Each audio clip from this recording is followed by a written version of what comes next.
then they can literally, as Bertrand Russell said 60 or 70 years ago, eventually they'll use a credit system. And if you are antisocial, that's a big word now across the world, especially in Britain, you're antisocial. If you're antisocial and you're not part of the communitarianism project, then they'll cut you off as a punishment until you toe the line. Alan, stay there. When we come back, I want to get into social behavior, as they call it, where if you're rude or if you don't accept what the government's saying or you don't volunteer, you're a criminal. And they have these databases even on children all over the world now where, your data stream shows you might be mentally ill or you might be predisposed to be a criminal later. We're going to force drug you. We'll be right back with Alan Watt. Stay with us.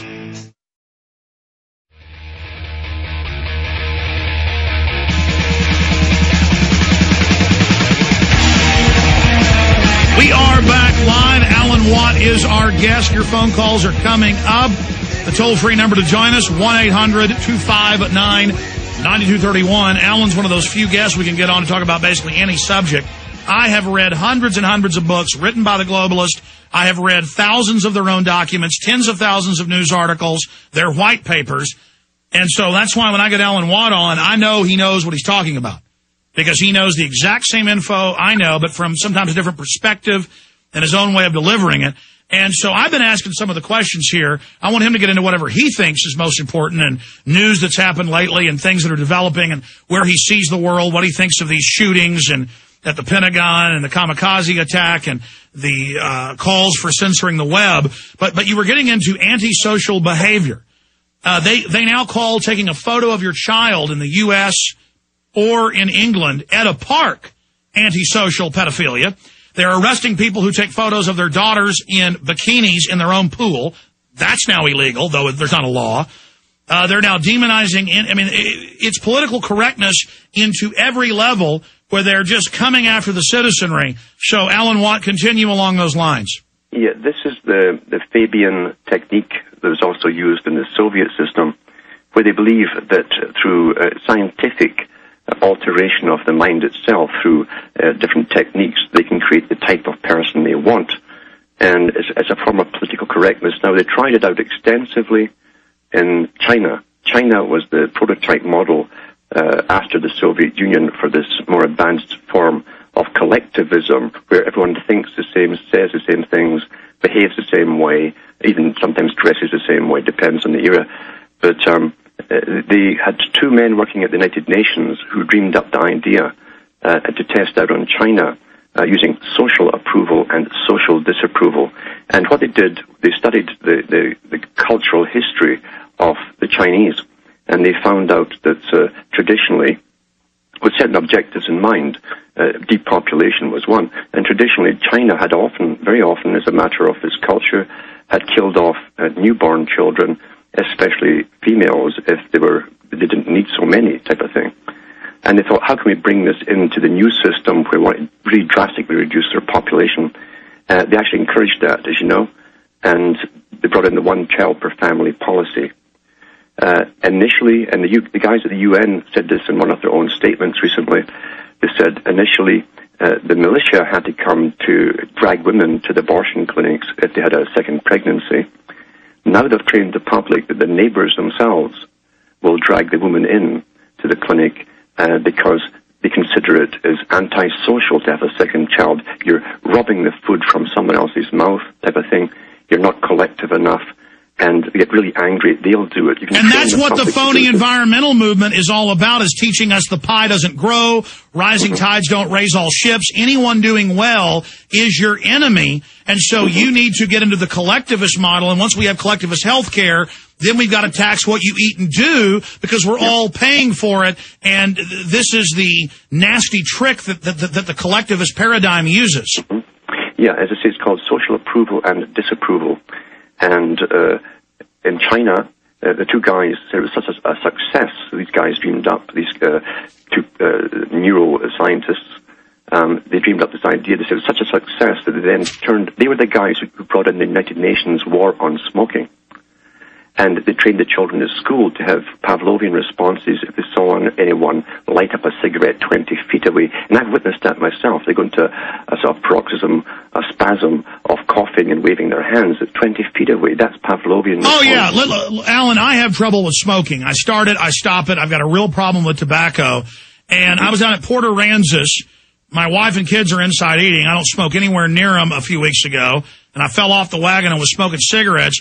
And I went out on the back deck and fired up a cigarette. And a woman in the parking lot, no exaggeration, had to be 40 feet away. I just lit the cigarette and she starts waving her hands, coughing, and freaking out and runs over and says, "Your cigarette is hurting me." I mean, this is a control freak. And I said, "Hey, lady, don't worry, your police state's taking over. Don't worry." But I said, enjoy the fluoride they put in your water. Enjoy the mercury in your shots. I bet you don't have a problem with that. And then she kind of got mad and ran off. Yeah, meanwhile, she's being sprayed every day from the aircraft, and she doesn't even notice it. And the GMO food sterilizes all the rats they feed, but she likes that. She likes that, too, and also brings down the population by cancers of the stomach and elsewhere. But getting back to social approval, the same two guys at the United Nations said it was such a success with their no second child policy that they introduced, and they ran it. They really worked out the mechanism for it, for social approval, disapproval. Then the anti-smoking law. Then the same two guys came out and boasted they're using it now on the war on obesity. Now in Britain, they've already started to weigh your children at school. Stay there. Let's talk about it. And yeah, then if you're 1 pound overweight, they'll take your kids, but they'll use some example of an 800-pound woman.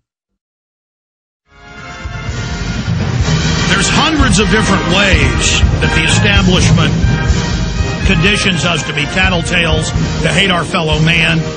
The torture porn in the movies, all the violence, the conditioning, the dividing us into all these different groups along race, religion, sex. But look at Europe. They say, we're going to ban Nazi websites. Oh, it sounds reasonable to some. Nazis are bad.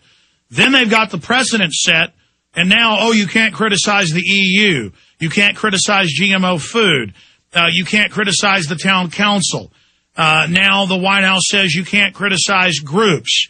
And so once they set the precedent there, they expand it. They create the perception that guns are illegal with TV ads and billboards showing a picture of a revolver or a shotgun, legal almost everywhere, but a few cities like D.C. and Chicago. And they say report illegal guns. And then your neighbor's ignorant. I see every few days articles where some old guy comes out with his rifle to go to the shooting range. Neighbors call the cops. They pull him over. They go ahead and arrest him. So it's all this perception with this dumbed down population. And now they're going into the next phase. Alan's talked a lot about this, and we're going to get more into how they're conditioning us. But then I want to get into contestants turn torturers in French TV experiment and how they're duplicating. Give me a document cam shot, please. The Stanford prison experiment. And we're going to go over that experiment. In 1971, a team of researchers led by psychology professor Philip Zimbardo at Stanford University, 24 undergraduates were selected out of 70 to play the roles of both guards and prisoners in a mock prison in the basement. And they told them that we're going to randomly torture them. They were told it was real. They hired actors.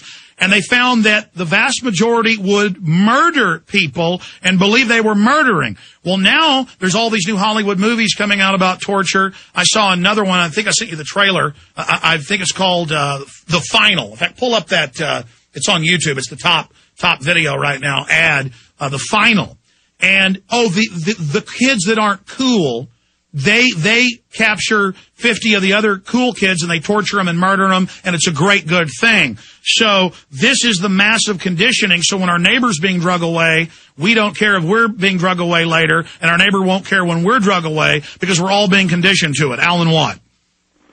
Yes, in fact, there's a very good movie came out in Germany called The Experiment, and that was based on that particular experiment, because we're doing it in other countries too, and it works the same way wherever they do it.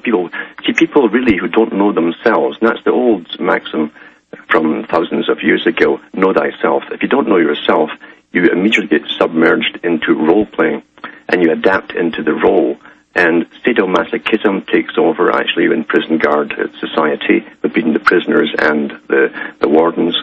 And once the actors themselves, the people who take on these roles as prisoners, once you start talking back to the wardens literally react with anger. How dare you? You're subservient. We hate you because you're so compliant. You're on your knees. This is sadomasochistic behavior, and it's also used in the military. That's where they really got it from. When you join the military, the first thing they teach you is you're not a person anymore, an individual. You're part of the team. All that matters is the force. Well, it's classic cult brainwashing. They shave your head, sleep deprivation. They torture you, and then you're no longer a maggot. Then you're now a human because you're part of our group, and that's your only identity. And now in the public schools, the terror attack drills where they tell the kids it's real.